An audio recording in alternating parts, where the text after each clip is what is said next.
So after I've done that, after I've hung out with my son and established that he's okay, and there are people who are doing what needs to be done, taking care of him, giving him guidance, being his family, there's not much for me to do.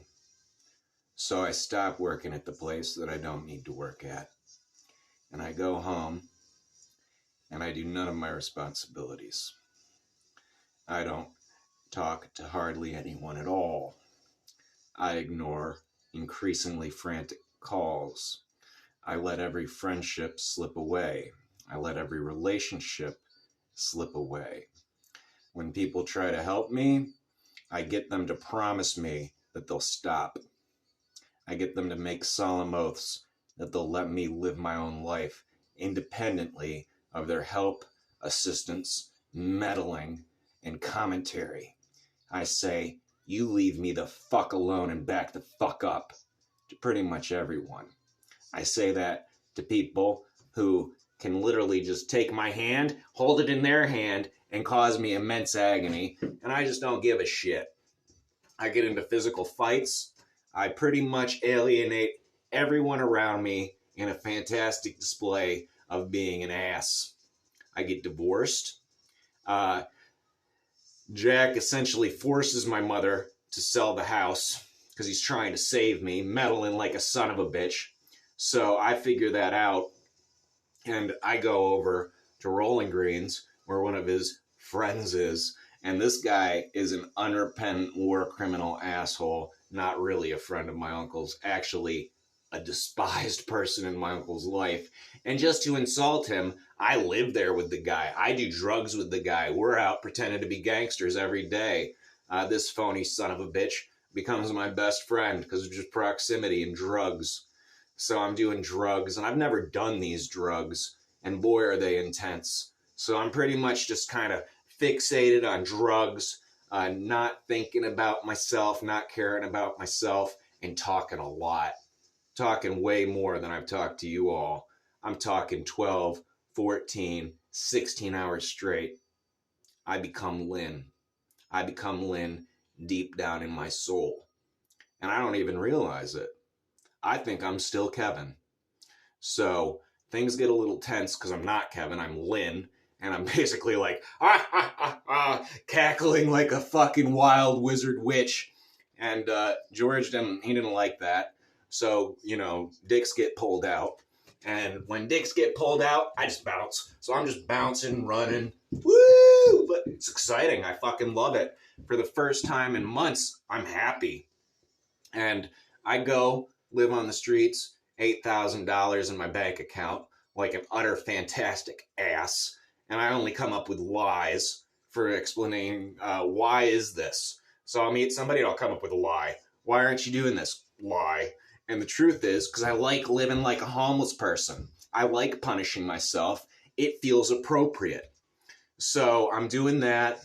I'm doing drugs whenever I can get them. And then, for whatever reason, I stop. And I get into AA and recovery cult. And it makes my life better. It turns out going to meetings and not doing drugs and examining yourself and reading that book, it does help. So I go up to Gainesville, start reading other books, continue to not doing drugs, come back to Ocala, chasing after some broad. That didn't work. I get a job because I need money at this point. I've wasted all of the money that I earned manipulating the stock market. So I'm out looking for employment. I find someone that I hadn't alienated entirely. I had kind of wronged them, but not in an extreme way. And he's a good boy, so he hired my ass. And I'm working for him. Things are okay. And I'm still punishing myself. I'm sleeping basically in the parking lot of the place I work at, like a deranged hobo. And I'm living at the laundromat when I'm not hanging out at the, parking lot. So my life from the outside appears to be pretty fucking bad. And God, he throws wonderful things at me. He throws a relationship at, and I'm not ready for a relationship. I'm a bad person, and I'm not looking for good stuff, so I don't go find a relationship that would work. I find a relationship that becomes highly dysfunctional. And yet, God, because he can turn anything to a good purpose, gives me the most beautiful experience that I have had in decades. God says, look, here's what taking care of a kid is like. Look, here's what being part of a normal family is like. Here, have some leisure. Here, have some comfort. And I don't even know how to react to this. At first, I'm just so intimidated by the fact that I'm babysitting. I'm not a babysitter. I'm a transnational cult leader that stopped doing the transnational cult leading to go and live like a homeless crazy man. So I'm not really balanced. I'm not ready for this. And yet I do it. And suddenly I realize I'm not Lynn. I'm actually Kevin.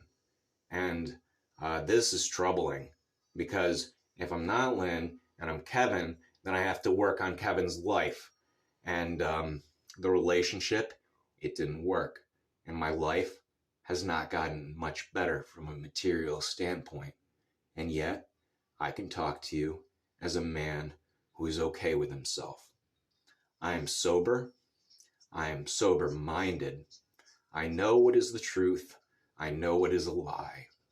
And no amount of storytelling will change either.